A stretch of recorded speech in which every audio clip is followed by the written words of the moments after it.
Good morning, students. I will teach this chapter 13, more about houses. इसमें मैंने first part में आपको पढ़ाया कि जो ओल्ड हाउस थे, पुराने ज़माने के हाउस थे, वो किस टाइप के थे और आजकल के हाउस किस टाइप के हो गए। उनमें पहले क्या क्या कैसे बनते थे, किस चीज़ से बनते थे और आजकल वो किस टाइप से बनने लग जाए गए हैं। पहले बड़े ओपन एरियाज होती थी उनकी, अब बहुत ज़्यादा जो एरिया उनका कम हो गया, एक के ऊपर एक बिल्डिंग्स बन गई हैं।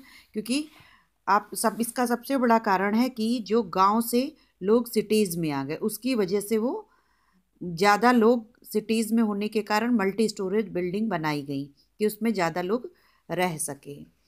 अब हमारा आज है part 2। Earlier there was no plumbing system, people had to draw water from the wells and store it। पहले ज़माने में क्या होता था, प्लम्बिंग सिस्टम जो था नहीं था, कि जो पानी से रिलेटेड होता है, जो पानी पहुंचाने वाले पाइप और प्लम्बिंग का काम होता है ना, उससे वो पहले नहीं था। तो लोग क्या करते थे, पानी को कुओं से लाते थे और रिवर से लाते थे और उसको स्टोर करते थे ला करके। वो पानी से अपने रस्सियों के थ्रू उसको खींच करके बड़े मेहनत से और उसको ला ला कर अपने घर में स्टोरेज कर लेते थे उसमें। Toilets were not a part of the house. अब टॉयलेट्स जो था, टॉयलेट होते ही नहीं थे, वो हाउस का हिस्सा ही नहीं होते थे। वो गंदी चीज़ मानी जाती थी, इसलिए वो बनवाई ही नहीं जाती थी उसको। और ना ही उनको दिमाग में आता था कि ये कहाँ जाए। उनको तब खुले में वो जाते थे वो लोग, खेत वगैरह में या किनारे कोई मैदान पड़ा हो या कहीं भी, वहाँ पे टॉयलेट करने का सिस्टम था। घर के अंदर टॉयलेट नहीं बनी होती थी। And head pits under them where the waste would accumulate. और कभी कभी ऐसा होता थी कि अगर बनी भी है तो वो उस तरह की टॉयलेट नहीं थी जो अभी हम लोग के यहाँ है, पानी डाल दो चली जाती है। वो बनी होती थी कि नीचे एक रखा रहता, पिट्स रखा रहता था, ऊपर से वो इकट्ठी हो जाती थी और उसको फिर वो वे वो एक गड्ढा टाइप का खुला वो रहता था, उसी में इकट्ठी होती रहती थी वो। तो ये इस टाइप का होता था और ना टॉयलेट्स नहीं घर में बनी होती थी। Nowadays most of the pucca house in cities have a plumbing system. अभी जो है क्या हो गया, पक्का हाउस जो बन गया है, जो पक्के घर बन गए हैं, उनमें शहरों में क्या है कि प्लम्बिंग सिस्टम आ गया है कि जगह जगह पाइप के थ्रू पानी आराम से मिल जाता है। अगर उसमें बाथरूम बना है, किचन है, ओपन एरिया में अगर चाहिए पानी, छत पे चाहिए, और तो उसका सिस्टम पूरा बना हुआ है। वो पाइप के थ्रू प्लम्बर लोग आकर के उसको सिस्टम को पूरा बनाया जाता है घरों में, जो सिटीज़ के घर हैं। और अब ऐसा गांव में भी होने लगा है। There are pipes to bring water the taps and drains to carry the waste water from the kitchen and the toilets.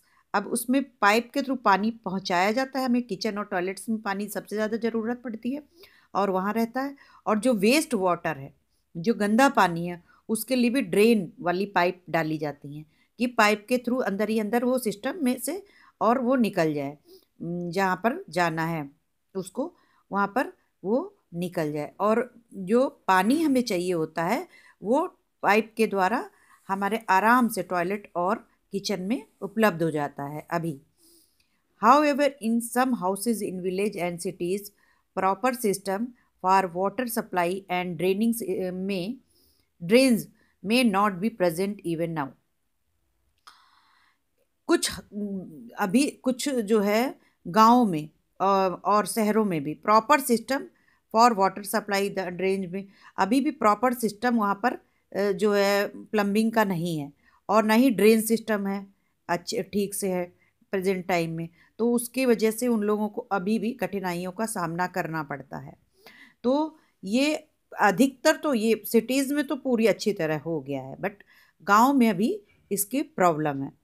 House in cities houses in cities. अब जो शहरों के घर है, शहरों के घर में क्या हो, the people living in towns and cities usually stay in residential colonies और मल्टी स्टोरेज बिल्डिंग। जो अभी जो लोग हैं, जो शहरों के लोग हैं, वो यूजुअली कहाँ, रेजिडेंटल कॉलोनीज में रहते हैं या मल्टी स्टोरेज बिल्डिंग में रहते हैं।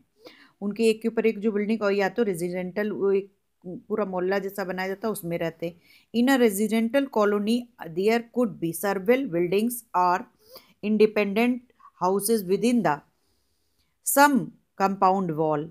अब वो एक जो है वॉल बनी रहती और उसके अंदर खुले मकान बने रहते हैं और वो इंडिपेंडेंट होते हैं, उनको अपने आप ही सारा सिस्टम प्रोवाइड करना रहता है, लेकिन वो एक कंपाउंड के अंदर होती है, फैसिलिटी उसमें भी रहती है। द प्रोवाइड्स ग्रेटर प्रोटेक्शन, उसमें अंदर कोई ऐसे आ जा नहीं सकता है, और प्रोटेक्शन के लिए जैसे गेट टाइप बना रहता है उस पर एक जो है वॉचमैन रहता है, वो बिना आप परमिशन के किसी को अंदर नहीं जाने देता। These houses are buildings share the outdoor space such as garden and parking lots.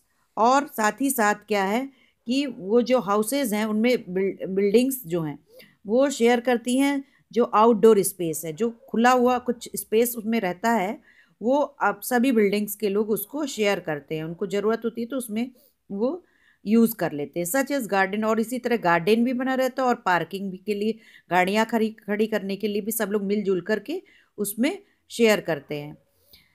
In most residential colonies are multi-story building, there are certain facilities. अब multi-story building और residential areas में जो है बहुत सारी फैसिलिटीज़ होती है, जैसे maintenance service like those provided by cleaners, plumbers and electricians. उनको जो है मेंटेनेंस सर्विस जो टूट फूट होती है वो प्रोवाइड होती है, वो एक उनकी संस्था टाइप बनी रहती है। साथ ही क्लीनर सफाई वाले भी वहाँ पे मिलेंगे आपको, प्लम्बर भी मिलेगा, इलेक्ट्रीशियन का भी नंबर होगा, सब आसानी से उपलब्ध हो जाते हैं। पार्किंग फैसिलिटीज़ फॉर व्हीकल्स, और आपके पास जो भी गाड़ियाँ उसको खड़े करने की भी जगह होती है।